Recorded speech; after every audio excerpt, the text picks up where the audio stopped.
Bienvenidos al Lado Oscuro, un podcast donde hablaremos de sucesos paranormales, crímenes reales y asesinos seriales. Juntos, buscaremos respuesta a aquellos crímenes que nunca fueron resueltos o causaron histeria colectiva. Analizaremos evidencia y daremos un viaje al pasado para meternos en las mentes retorcidas de nuestros protagonistas.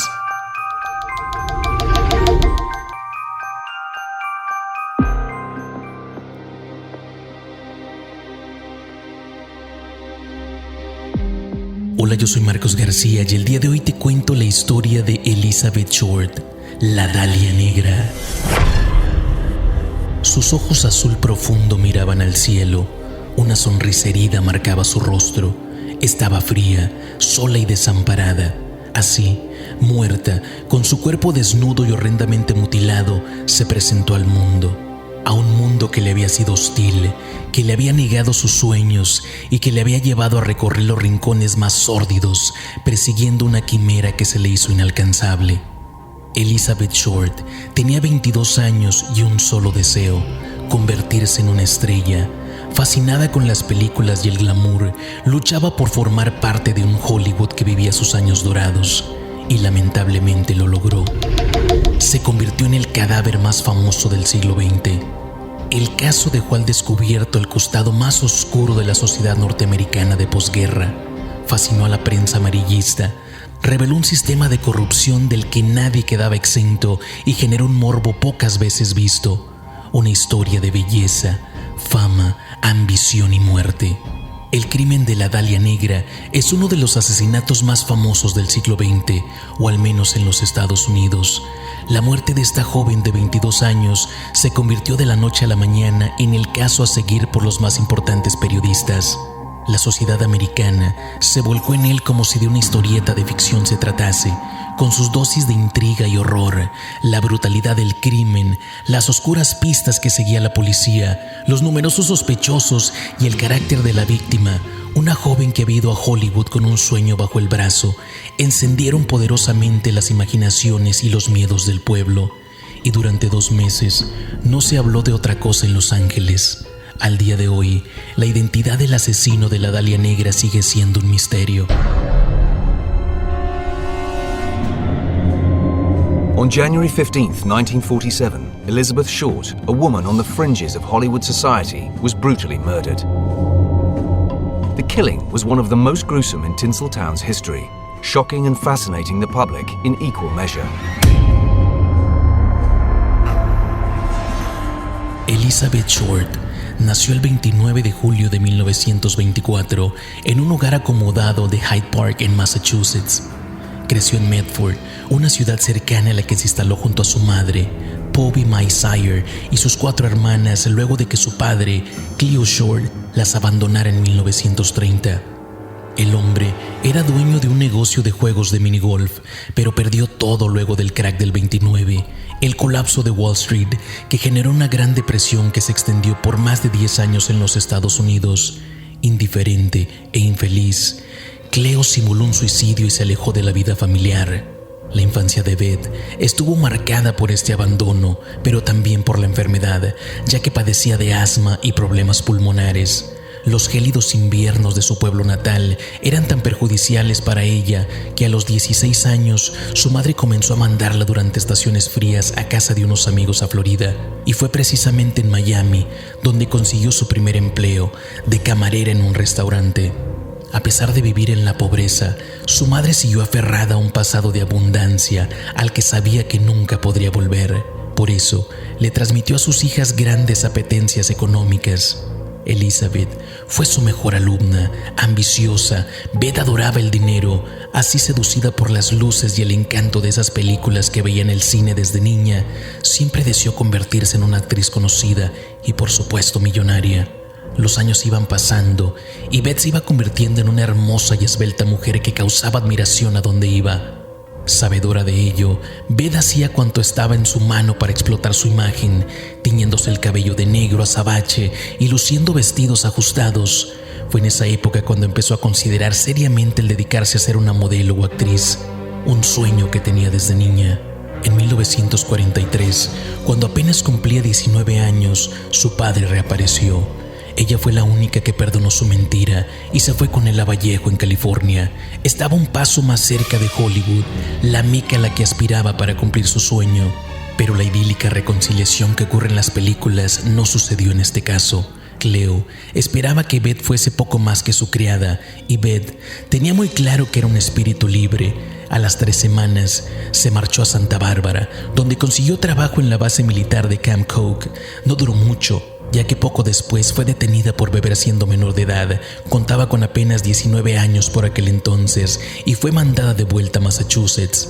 Al arrestarla, le tomaron las huellas y fue gracias a esto que su cuerpo pudo ser identificado años después. Beth, al igual que muchas jóvenes activas de la época, intentaba hacerse un sitio en el mundo del cine. Obtenían algunos trabajos como extras, pero se les encontraba más a menudo en las caravanas de los actores que en los sets de grabación. Haciendo equilibrios para llegar a fin de mes, Beth trabajaba como camarera y como modelo fotográfica. Lentamente, pero con seguridad, se estaba dejando arrastrar a una vida de prostitución. Los siguientes años de su vida fueron un constante ir y volver entre su pueblo natal y Florida, aceptando todo tipo de trabajos que enseguida abandonaba para mudarse a otro lugar. Se hizo un habitual de los clubs, las pistas de baile y las casas de apuesta de moda de media costa este, alternando tanto de hombre como lo hacía de vivienda. Pero esto cambió la noche vieja de 1944, cuando conoció y se enamoró perdidamente del mayor Matthew M. Gordon Jr. Al poco tiempo ya estaban comprometidos y se habrían casado cuando el militar hubiese vuelto de Filipinas, lugar al que estaba destinado. Pero la tragedia que perseguía a Beth quiso que Matt muriese en un accidente de aviación durante una misión el 10 de agosto de 1945, pocos días antes de que el conflicto terminase. La muerte de Matt sumió a Beth en una depresión de la que intentó salir de la única forma que conocía. Se marchó a California a buscar el consuelo de una botella y un exnovio también militar, el teniente Gordon Flicking. Su tempestuosa relación no fructificó debido a los constantes coqueteos de Beth con otros hombres, y Flicking se mudó a Carolina del Norte, donde siguió en contacto con Beth. La joven se vio así abandonada a su suerte, incapaz de mantener un empleo fijo ni de vivir en el mismo sitio durante mucho tiempo. Apostó el todo por el todo en Los Ángeles, donde pasó sus últimos 6 meses. Vivía donde podía, trabajaba de lo que conseguía, detrás de las luces que encandilaban a miles de jovencitas ofreciéndoles lujo y glamour. Se escondía una ciudad ruin, difícil, que exigía mucho a cambio de muy poco. Lejos del brillo del estrellato al que aspiraba, Beth dormía en hoteles baratos o en pensiones de mala muerte.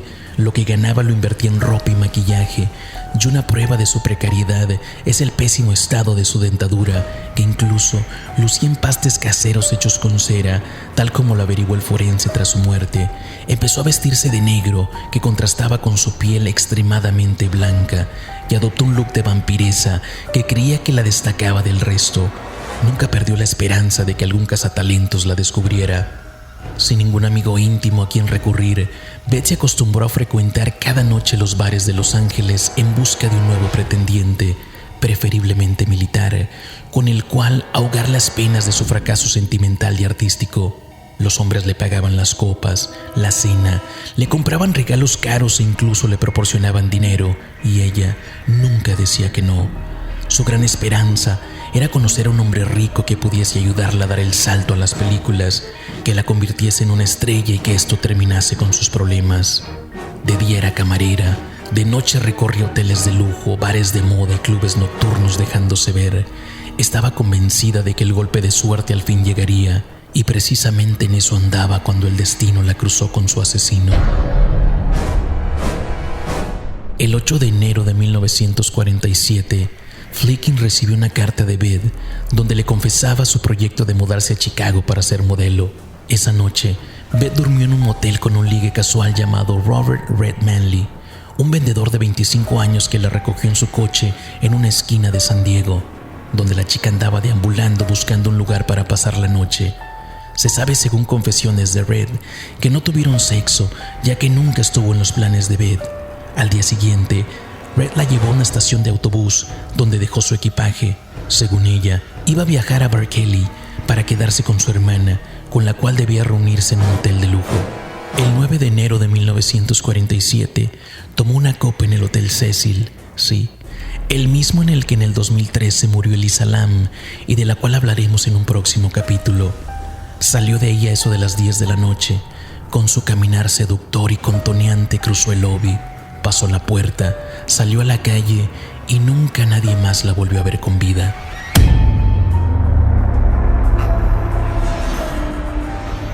El invierno se hacía sentir aquella mañana del 15 de enero de 1947. Eran las 8:40 de la mañana.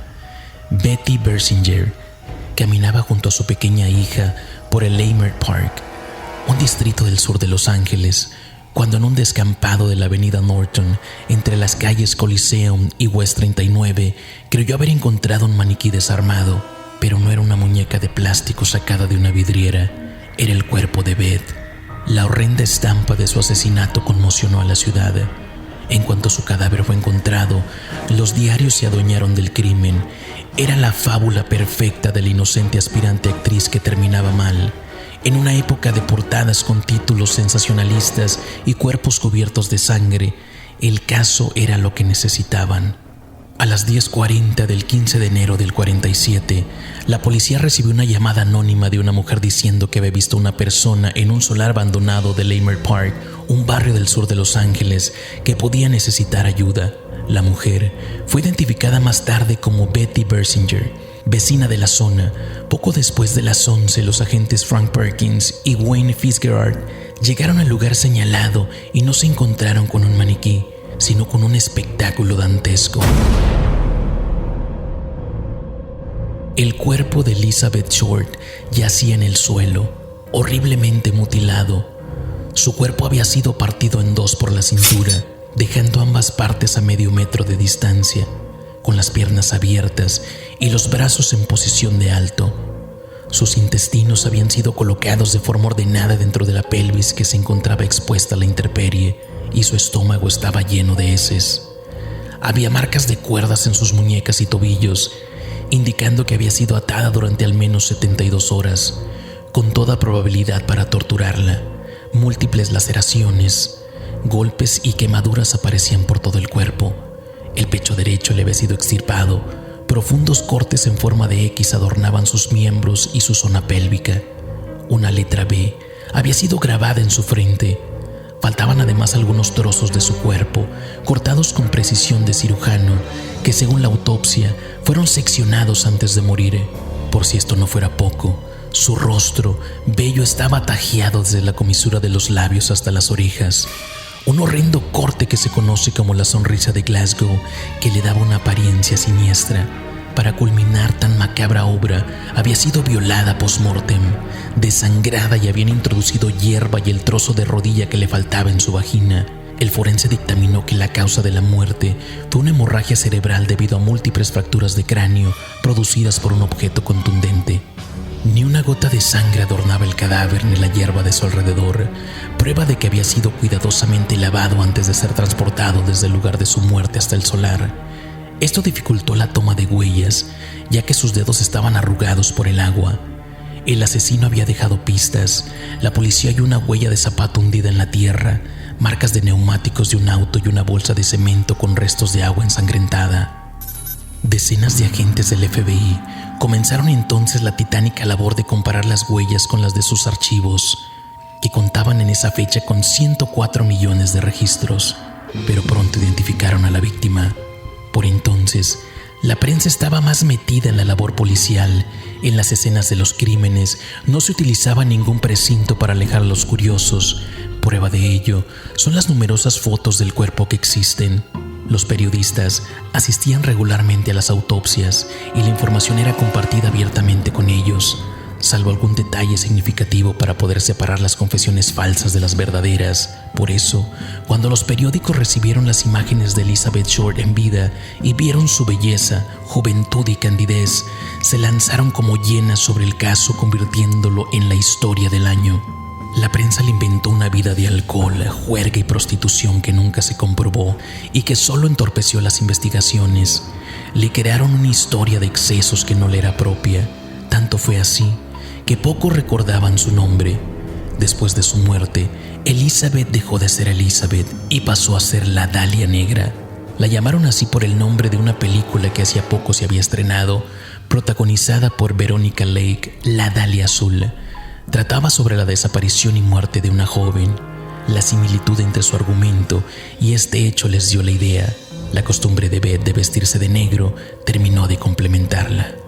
El morbo de la mutilación, la grotesca y teatral escena del crimen y la notoriedad del hecho generaron una catarata de denuncias. La policía de Los Ángeles se vio desbordada de testimonios que, difícil de creer, se autoincriminaban como asesinos, y si no eran ellos, había sido algún pariente. Los investigadores recibieron demasiados datos falsos. Estas insólitas confesiones, sumadas a los rumores que dejaba correr la prensa, solo pusieron más trabas a un caso que estaba destinado a no resolverse.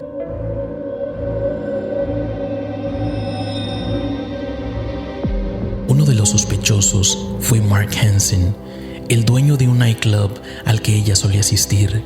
La había visto el 8 de enero y se comunicaron telefónicamente al día siguiente. Él y su novia eran amigos de Beth e incluso la habían alojado en su casa varias veces cuando ella no tenía dinero para pagar una habitación. Admitió que había intentado tener sexo con la joven, pero no había tenido éxito.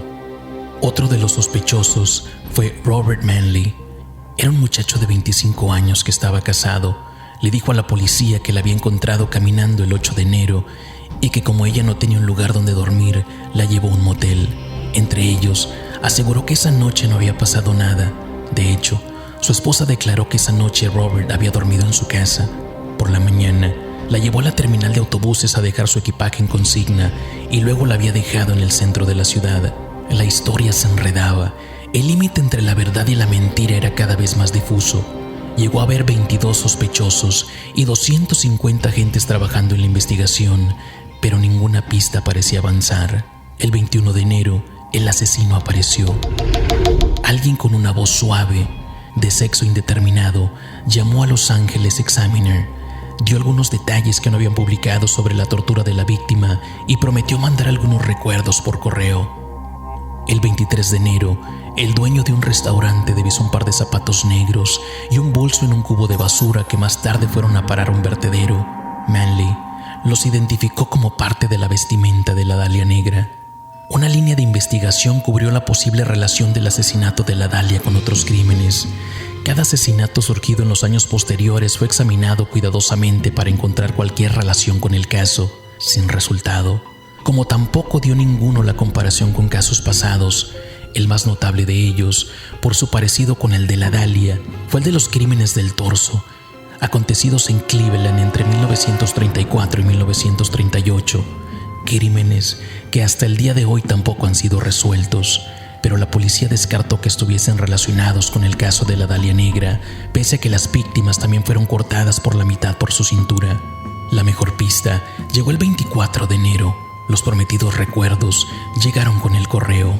El sobre, con la dirección escrita con letras recortadas de periódicos, contenía un recibo de una maleta consignada, con fecha del 9 de enero, el certificado de nacimiento de Beth Short, la tarjeta de seguro social y el carnet de identidad, algunas fotos y recortes de periódicos sobre la muerte del mayor Gordon y una agenda de direcciones con 75 nombres con una hoja arrancada. Tanto el sobre como su contenido estaban impregnados de gasolina, método rústico para borrar huellas dactilares. En el sobre aparecía la leyenda: aquí están las pertenencias de la Dalia. Le seguirá una carta, escrita con trozos de periódico recortados. Nada del sobre proporcionó pistas fiables. Todos los nombres de la agenda fueron interrogados con pobres resultados, ya que todos coincidían básicamente en la misma historia. Conocieron a Beth en un bar o en la calle, le invitaron unas copas y cuando supieron que no estaba interesada en acostarse con ellos, se fueron y no la volvieron a ver. El 27 de enero, el asesino envió otra carta. Me entregaré el 29 de enero a las 10 de la mañana. Me he reído de la policía. Firma, el vengador de la Dalia Negra. El 29 de enero, la policía esperaba con ansias. A la 1 de la tarde recibieron una nota. He cambiado de idea. No me darán un trato justo. así que nunca me atraparán. Y así nuevamente la policía llegó a otro punto muerto. Al analizar la escritura del Vengador de la Dalia Negra, se revelaron los siguientes rasgos. Grandes mayúsculas, que son indicativos de vanidad con tendencia a alardear. Escritura pastosa, que denota preocupación por los aspectos físicos y sensuales. Letras W y B redondeadas, que dan muestra de una persona con grandes fantasías sexuales. Largo palo hacia abajo de la letra M, que es un símbolo de una personalidad intransigente e inflexible. Letras cortadas y escritura infantil, que sugiere un trastorno mental. El que escribe esto tiene una alta estima por la posición social y el estatus, con delirios de grandeza y deseo de ser reconocido como alguien importante. Periódicamente puede parecer vanidoso, arrogante e impertinente. Parece hablador y chistoso. Le disgusta comprometerse, es crédulo y a pesar de que puede parecer orgulloso y seguro, no lo es, ya que carece de confianza en sí mismo. Puede ser una persona de grandes ideas, pero un mal organizador. Se excede en la comida, la bebida y el sexo, y le preocupan los aspectos físicos y sensuales de la vida. Durante la investigación, tanto hombres como mujeres hicieron falsas confesiones. Las mujeres decían que habían matado a Beth porque les había robado a su hombre. Incluso, en una ocasión una mujer dijo que la mató porque la había dejado por otra. La policía nunca abandonó la posibilidad de que la Dalia Negra pudiera haber sido asesinada por una mujer. Se había visto a Beth con una mujer rubia y ella le contó a Dorothy French cómo recientemente a ella y a una amiga las había seguido una mujer por Hollywood Boulevard. La naturaleza de las heridas, incluyendo algunos detalles que no se hicieron públicos, también apuntaban a la autoría femenina. Se había dicho que el cadáver fue diseccionado porque así le resultaría más fácil a una mujer cargar con él. Había pruebas circunstanciales que señalaban que algunas de las aventuras de Beth eran con mujeres. Por ejemplo, había vivido una temporada con un sargento del cuerpo femenino de la Armada en 1944 y varias veces se le vio con conocidas lesbianas. La posibilidad de que Beth hubiera sido asesinada por una amante rechazada o por un ligue casual que luego resultaría un sádico fueron igualmente consideradas. El 8 de febrero fue arrestado el cabo de la Armada, Joseph Dumains. Declaró haber conocido a Beth el 9 de enero y que en un momento de furia, estando borracho, podría haberla matado. Sin embargo, una serie de preguntas claves sobre algunos detalles del asesinato que no habían publicado demostró que se trataba de un lunático y fue puesto bajo tratamiento psiquiátrico. Nadie estaba exento, incluso su padre fue investigado. El padre de Beth vivía apenas a 5 kilómetros de la escena del crimen, pero se averiguó que llevaba 4 años sin verla y sin intención alguna de volver a hacerlo. Incluso se rehusó a identificar el cadáver, teniendo que viajar su madre miles de kilómetros para tal labor. Al descartar a Cleo, Red Manley se convirtió en el sospechoso número 1, pero pese a su carácter violento y sus antecedentes psiquiátricos, Manley fue exonerado. No solo tenía una sólida coartada, sino que pasó 2 veces la prueba del polígrafo y unos años después incluso pasaría la del pentatol sódico, el famoso suero de la verdad. Las sucesivas investigaciones en el entorno de Beth fueron demostrando su errática vida y la carencia de amigos íntimos, por lo que se empezó a barajar la posibilidad de que el asesino de la Dalia fuese un ligue casual. Otra teoría que se manejó, dada la precisión de las heridas infligidas en el cadáver, fue la de que el asesino era un cirujano o tenía conocimiento de la rama quirúrgica. Tampoco se descartó que fuese una mujer la responsable y que la sección por la mitad fuese solo a efectos prácticos para facilitar el transporte al tener menos fuerza que un hombre. Esto condujo a una lista cada vez mayor de sospechosos en aparecer a lo largo de la investigación. Algunos de los nombres más destacados son el de Mark Hansen, propietario de un club nocturno de Los Ángeles. Conocía a Beth e incluso la hospedó en su casa en varias ocasiones. Sin historial criminal o de violencia, la agenda encontrada en el sobre era suya, aunque dijo que nunca la había utilizado. Era Beth quien lo hacía. Fue una de las últimas personas en hablar con ella, aunque sus informes sobre el contenido de la conversación eran contradictorios. Al parecer intentó acostarse con Beth, pero no lo consiguió. Entre sus amigos se encontraban varios médicos y, según algunos rumores, la mafia. No se le descartó del todo, aunque nunca se encontraron suficientes pruebas en su contra. El doctor Patrick O'Reilly, amigo de Mark Hansen, conoció a Beth a través de él, habitual en fiestas y orgías de las playas de Malibú, con amplio historial de violencia ligada al sexo, ingresado en prisión por secuestrar a su secretaria y golpearla hasta dejarla medio muerta para acostarse con ella. Su pecho derecho había sido extirpado quirúrgicamente, de modo similar a las heridas de Beth. No se encontraron pruebas concluyentes en su contra. Habría que añadir que estuvo casado con la hija de un capitán de la policía. Carl Balsinger. Su nombre aparecía en un papel que venía en el famoso sobre, historial de violencia ligada a actos sexuales. Algunos informes sugieren que Balsinger había conocido a Beth en Camp Coke, donde había sufrido un consejo de guerra por su culpa, con el resultado de que fue enviado al extranjero. No se encontraron pruebas consistentes de que este hecho fuera verídico o de que Balsinger fuese dicho soldado. Lo que sí se sabe es que la conocía y había quedado con Beth en repetidas ocasiones a lo largo de los años.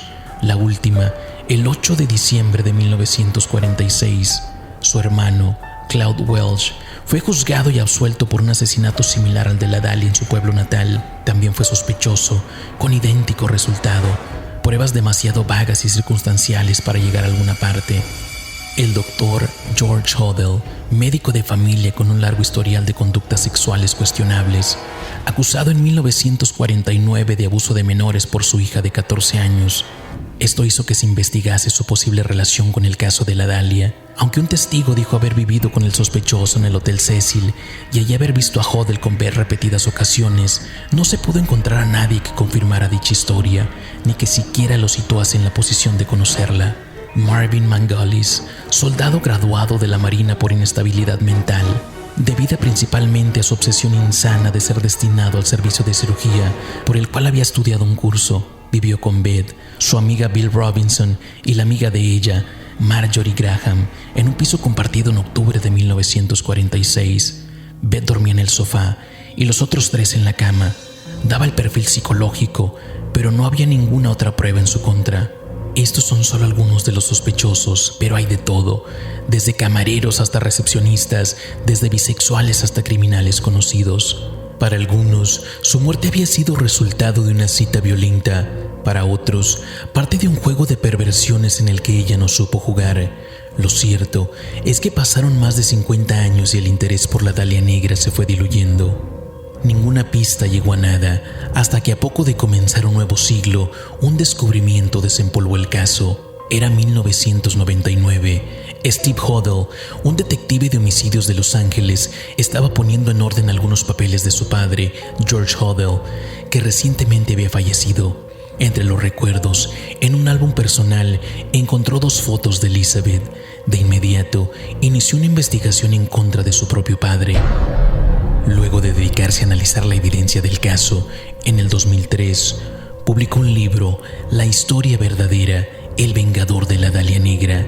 En este libro mostró los resultados de la minuciosa investigación y concluyó que él había sido el asesino. George Hodel fue un cirujano famoso. Entre sus pacientes se encontraban las más grandes estrellas de Hollywood. Atendía a ricos y famosos y conocía todos sus secretos. Había sido un niño prodigio con un coeficiente intelectual privilegiado. En 1936 se recibió de médico y llegó a tener su propia clínica. En los años 20 tuvo 2 matrimonios y 2 hijos. En 1940 se casó de nuevo y tuvo más hijos. La familia vivía en Casa Souden, una importante mansión con un enorme sótano en el que mantenía largas fiestas sexuales y en la que practicaba la poligamia, ya que ahí también estaban sus 2 exmujeres. En 1949, su hija de 14 años lo acusó de abuso sexual. En ese momento, 3 testigos declararon que habían visto al padre teniendo sexo con la hija, pero no sirvió de nada. Los cargos fueron dejados de lado gracias a los contactos del médico. Los resultados de las pesquisas de Steve Hodel fueron relevantes. La caligrafía de las cartas que habían recibido los periódicos y la de su padre eran muy similares. Durante los días en los que ocurrió el asesinato, la familia estaba de vacaciones y George se había quedado solo. En esa época, también por unos trabajos que estaban realizando, había bolsas de cemento en la casa similares a las que encontraron al lado del cadáver. Otro dato que llamó la atención fue que su padre manejaba un Packard sedán negro del 36, un vehículo similar al que algunos vecinos habían visto cerca del terreno en el que se encontró el cuerpo. Además, El médico era gran admirador del surrealismo y entre sus amigos se encontraban el pintor Man Ray, con quien compartía su interés por el sadomasoquismo y la estética de lo macabro. En este sentido, la horrenda posición en la que encontraron el cuerpo le recordó al investigador un cuadro del pintor, El Minotauro. Pero esto no fue todo. Un tiempo después, Steve López, un periodista de Los Ángeles, tuvo acceso a información clasificada sobre el crimen. En esa carpeta policial se confirmaba que George Hodel había sido uno de los 6 sospechosos que habían estado vigilando. De esa investigación se transcribieron un par de grabaciones y una de ellas decía: «Date cuenta que no había nada que pudiese hacer. Puse una almohada sobre su cabeza y la tapé con una sábana. Consiguió un taxi. Murió a las 12:59. Pensaron que había algo extraño. Bueno, ahora pueden haberlo descubierto. La maté». En la otra cinta, el médico afirmaba: «Suponiendo que matase a la Dalia Negra, no pueden demostrarlo ya. Ya no pueden hablar con mi secretaria porque está muerta». ¿Pero por qué la mató? Para Steve, fue un crimen pasional. Elizabeth y Hodel se habían conocido en 1946. Él estaba fascinado con la belleza de la joven y ella con los favores de su nuevo amigo. No era el hombre de su vida y lo sabía. No obstante, se dejaba ayudar económicamente y envolver en su mundo de lujos. Él sabía que no era correspondido, pero aún así siempre la complacía. Tiempo después parece que le propuso matrimonio y Elizabeth, sin querer herir sus sentimientos, le dijo que lo pensaría. Así alimentó las esperanzas de un hombre que cuando vio que no era aceptado, la mató por celos. Nuevos testimonios, más datos y la confirmación de que los vínculos del médico con la policía de Los Ángeles entorpecieron la investigación parecían evidencias contundentes. Sin embargo, no fue suficiente. No todos estaban convencidos de que George Hodel había sido el asesino. Como un rompecabezas infinito, en el que algunas piezas encajan y otras no tanto, el caso se convirtió en uno de los enigmas más intrigantes de las últimas 7 décadas. Inspiró libros, novelas, series y películas. Oficialmente nunca se cerró, pero sí dejó al descubierto una trama perversa de machismo, poder, corrupción y abusos. Elizabeth Short solo quería ser famosa y desgraciadamente lo logró. Puede que sea el destino o el azar que hizo que Elizabeth Short pasase por la calle equivocada en el momento equivocado. Puede que fuese la vida que había llevado, que la condujo a conocer a una persona que no debía haber conocido. En cualquier caso, el crimen de la Dalia Negra nos recuerda lo frágiles que son nuestras vidas, cómo dependen de sobremanera de factores que nunca podremos controlar y que pueden arrebatarnos de un golpe o quizás de una forma más lenta y agónica nuestros objetos más preciados, nuestros seres más queridos, nuestros sueños o simplemente nuestra propia vida.